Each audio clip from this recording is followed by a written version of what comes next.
riusciva a capire perché l'uva migliore non desse il vino migliore.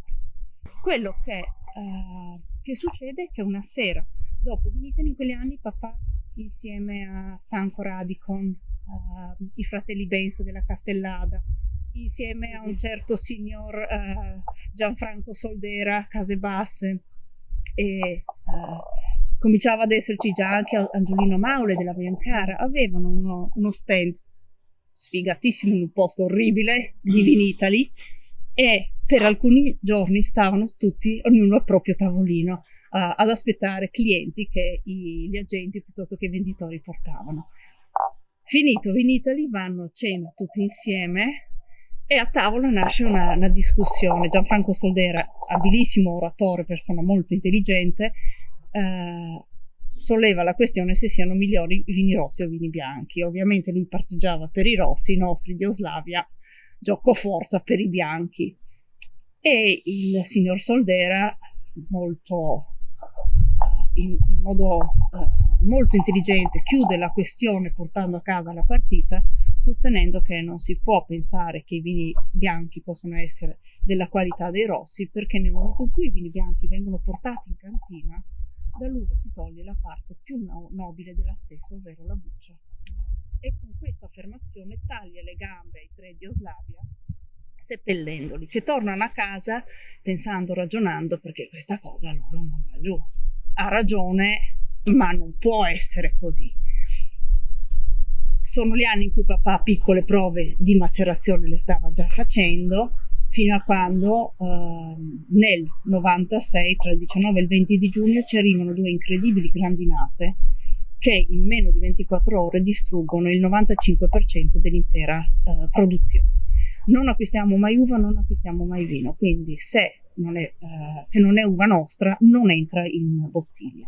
Con quello che siamo riusciti a raccogliere di quell'annata, 4 baricche in totale, 2 sono state fermentate sulle bucce, 2 senza bucce, quindi una sulle bucce con lieviti selezionati, una sulle bucce senza lieviti aggiunti, la stessa cosa senza bucce, quindi senza bucce, senza lieviti aggiunti, senza bucce con lieviti selezionati. Riesce a riconoscere, riesce a ritrovare il sapore dell'uva ribolla. E se la ribolla, che era l'uva più difficile da lavorare, reagisce così bene alla macerazione, papà si persuade che qualsiasi vino avrebbe beneficiato di questo tipo di fermentazione. Vende tutte le vasche in acciaio, compra i tini di legno, e l'annata 97 viene totalmente fermentata in questi grandi tini di legno aperti sulle bucce, senza controllo della temperatura, senza lieviti aggiunti. Nel 97 la macerazione è di 4 giorni, oggi 4 giorni non è nemmeno più ritenuta macerazione, allora era follia pura. Nel 97 ci arriva anche una prima piccola anfora tramite un amico che era riuscito ad arrivare in Georgia. Questo conosceva papà, avevano discusso più volte di macerazioni, e papà aveva letto della Georgia, aveva letto che in Georgia una volta si faceva il vino in questo modo, ma la Georgia faceva parte dell'Unione Sovietica. Viene fatta una prima fermentazione in questa piccolissima anfora da 250 litri, e quando papà vede com'è la fermentazione in anfora, che è più lenta, più lunga, ma proprio per questo permette al nascente vino di estrarre dalle bucce tutte le sostanze buone, se ne innamora e cerca in ogni modo di arrivare in Georgia. Ci arriverà solo nel 2000, perché prima non ha ottenuto il visto, e quando lo ottiene è un visto condizionato, deve viaggiare esclusivamente su macchine blindate e con guardie armate al seguito. La Georgia in quel momento era ancora al limite di una guerra civile. In realtà lui in Georgia ci va estremamente organizzato, perché in Slovenia aveva conosciuto dei profughi georgiani, i quali l'hanno aiutato a organizzare questo viaggio, e papà va alla ricerca delle anfore. Non va in Georgia per vedere le anfore, va in Georgia per vedere di ordinare anfore. Trova chi fa anfore, trova delle anfore già fatte, e a maggio 2000 torna a casa sognando di fare già la Millennio 2000 fermentata in anfora. In realtà il primo camion arriva a novembre, quindi troppo tardi, e vi ricordate come viaggiano oggi le anfore con questa specie di baldacchino? Le prime anfore sono arrivate sdraiate, In mezzo alle anfore c'erano vecchie coperte, materassi sfatti, e si erano fatti più di 4.000 chilometri con tutto quello che le strade comportavano. Delle 11 anfore, 9 arrivano rotte, e quindi bisogna ripartire, ricominciare. Le anfore si pagavano sul posto, il trasporto andava pagato in anticipo, anche quello, quindi tutto il rischio era a carico nostro. Quindi la grande delusione nel 2000, quando non si riesce a fare questa fermentazione in anfora. Nel 2001 una parziale, più di un terzo del vino viene già fermentato nelle anfore, e la grande differenza è che il vino che nel 2000 era stato fermentato nelle botti di legno con macerazioni che andavano dai 12 ai 14 giorni, nel 2001 in anfora superano i 3 mesi di macerazione.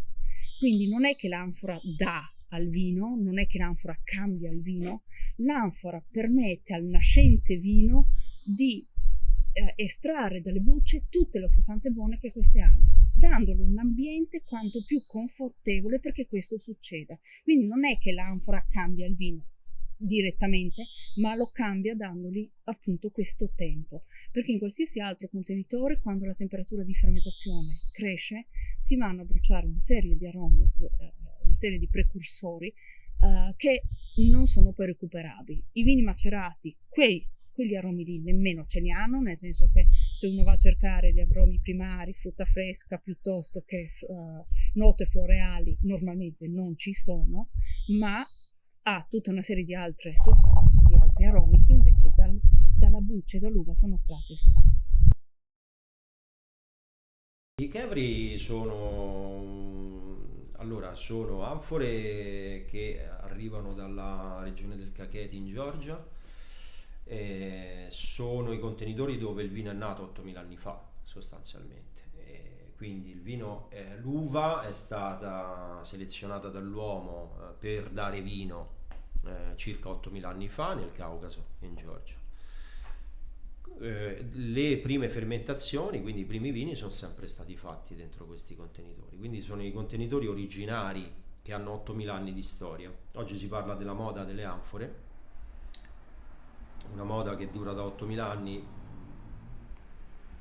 Secondo me è una contraddizione in termini. L'inox ha solo 50 anni, potrebbe essere lui una moda, no? E lungo contatto con le bucce perché? Perché in Georgia si pensa che il lungo contatto con le bucce possa fare che cosa? Cioè far passare tutte le proprietà delle bucce all'interno del mosto, ma in modo molto più profondo rispetto a un breve contatto. Cioè ci vuole un lungo contatto per far disciogliere, diciamo, tutte le proprietà della buccia all'interno del mosto e del vino. Quali sono queste proprietà? Proprietà importantissime, polifenoli, che quindi sono degli antiossidanti, quindi per loro il vino, anche se magari ne bevono 5 litri al giorno, però per loro il vino ha comunque anche una valenza di tipo nutrizionale e nutrizionista, no? Ecco, quindi vedi, ci sono ancora le bucce. Ecco, questo è un vino che ora rimarrà con le sue bucce fino a Pasqua.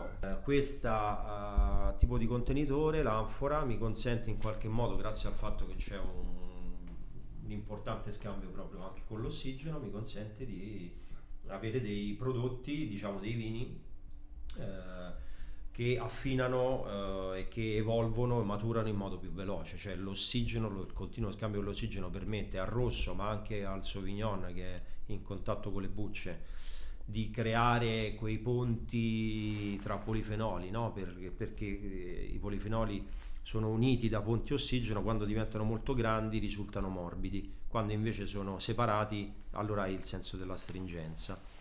E quindi questo bel rapporto che l'anfora ha, che dà al vino rispetto alla variabile dell'ossigeno, mi consente di avere una prontezza, una maturità del vino prima del tempo. Queste esterne sono Tinaca della famiglia Orozco e ci piacciono tantissimo, cioè da lavorare, sono stupende. Il Kvevri è molto più impegnativo per la resina, perché comunque anche da pulire è più difficile e fanno due lavori diversi. Il Kvevri ci piace molto di più per la fermentazione, è pazzesco, cioè riesce a portare avanti bene tutta la fermentazione e lo scambio osmotico che ha col terreno è molto bello. Quindi questi ci servono come acceleratori. Cioè la Tinaca, vedi anche dal colore, vedi il bordo del Kvevri, vedi che è scuro e vedi che è molto più spesso. Tinaca è un'argilla leggera cotta ad alta temperatura e quindi ha una certa porosità senz'altro, però non è pari a quella del Kvevri, motivo per cui il Kvevri va comunque rivestito il primo anno, ok? Che sia un materiale inerte o che sia cera d'apico, e quindi noi preferiamo lasciarle vuote, tenerle lavate, asciugarle molto bene e tenerle lavate. Nel lavaggio, ad esempio, tanti li lavano, che ne so, con acqua calda eccetera, e guarda, non si sbaglia, perché poi tutta quella resina viene succhiata all'esterno e va a perdersi. La Tinaca è più semplice, però paga lo scotto di non avere tutto il mondo di scambio che il Kvevri permette tra vino e la terra, motivo per cui la Tinaca noi la teniamo fuori, la teniamo per metà interrata solo perché ci serve solo che quando c'è la precipitazione e stabilizzazione tartarica, quindi quando precipitano anche i sali, non torni in soluzione, perché sotto comunque è sempre più fresco. Qui abbiamo 237 tinajas. Le tinajas sono delle anfore spagnole. Ci sono due tradizioni ancora vive di vino fatto in anfora. Una sono i Kvevri in Georgia, poi ci sono i tinajas in Spagna. Sono dei contenitori molto diversi. I Kvevri sono interrati, hanno un volume più ampio, mentre le tinajas spesso sono fuori o solo parzialmente interrate. Il progetto del vino in tinaja nasce nel 2009, quando abbiamo iniziato a lavorare con la Nosiola, varietà trentina, quasi neutra, sconosciuta, molto rara, sono rimasti 50 ettari. E l'idea all'epoca di mia mamma era di fare un vino con una macerazione sulla buccia, e si è domandata: dove lo faccio? In legno? No, perché il legno marca troppo. Questa è una varietà estremamente delicata, non aromatica, e quindi gli dai la mazzata in testa. Acciaio no, perché comunque c'è riduzione, non c'è l'ossigeno, che è una parte fondamentale nella dinamica di vini vivi, e quindi grazie all'amico Giusto Chipinti, Cos, che da anni rompeva le palle, mi diceva prendi le anfore, e dice no, noi facciamo vino in legno, non ci vogliamo queste anfore. Abbiamo preso queste anfore dal signor Padilla e lì nasce l'avventura delle anfore. Abbiamo iniziato con 20 anfore e appunto sono diventate 248, qui ci sono 237, quindi siamo forse la cantina con più anfore in Italia, penso. E abbiamo associato l'idea della tinaja all'idea del cru, o meglio, queste tinaja hanno una porosità simile al legno, forse un po' meno, quindi respirano, ma sono abbastanza neutre, non danno aromi al vino, non danno tannino, non danno vanillina, e quindi l'idea di vinificare una parcella in un contenitore che si respira, quindi vive, ma senza andare a modificarne il contenuto, è quello che associamo con, come dire, la purezza di un cru, di una vigna singola. Quindi queste sono ancora le prime anfore che ti diceva Giusto, sono state comprate nel 2000 da Juanito Padilla.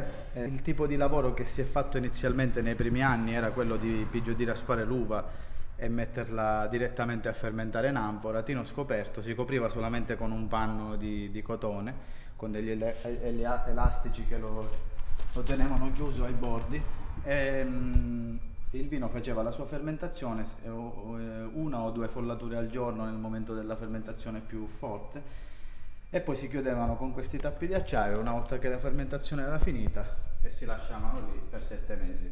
Parlo al passato perché, diciamo, dal 2014 al 2018 sono stati fatti tantissimi esperimenti. Giusto è uno che va matto per gli esperimenti. L'esperimento è stato quello di cercare di, con il passare del tempo, ammorbidire un po' il palato di questo vino, renderlo un pochettino più elegante e meno spigoloso, perché spesso ti capita che dei vini che fanno questi 7 mesi di macerazione in anfora, almeno capitava a noi sui nostri, che a volte il tannino era un pochettino troppo impegnativo, non a livello di stilistica ma proprio di gusto personale. Cerchiamo dei vini che siano un po' più eleganti.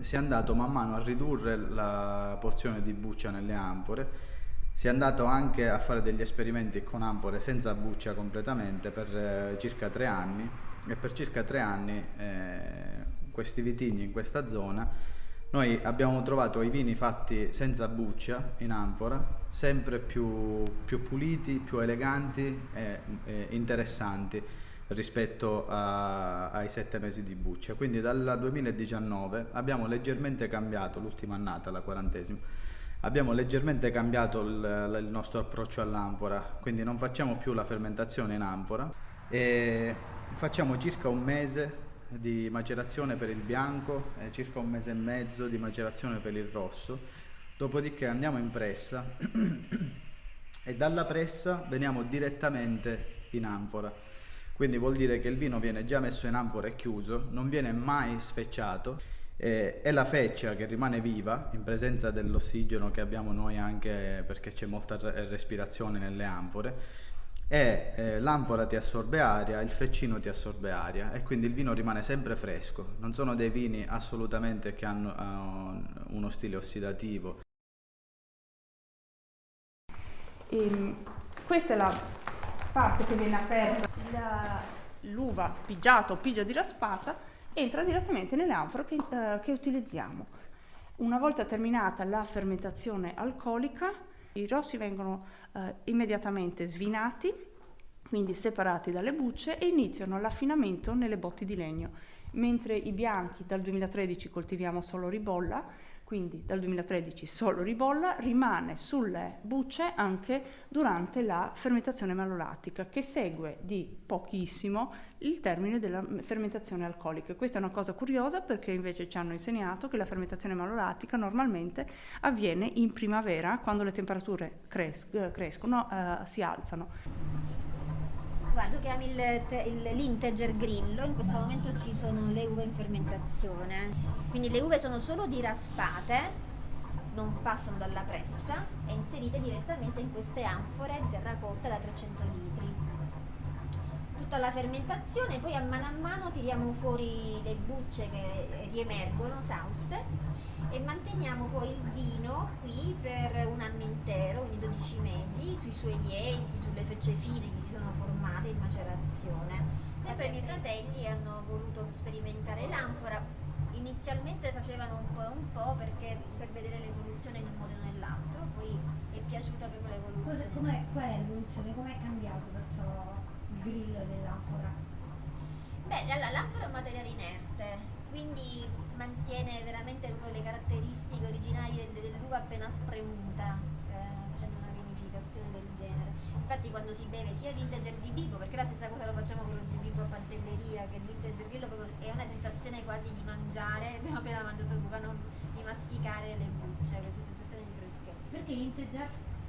Integer nel senso di integrale, perché è un vino non filtrato, insomma macerato, ma anche di integrazione al territorio, perché è un vino non toccato, se non da poche mani, non c'è nessun intervento fisico, proprio integratissimo alla natura, al territorio e ripeto, è integro anche perché non viene tolto nulla.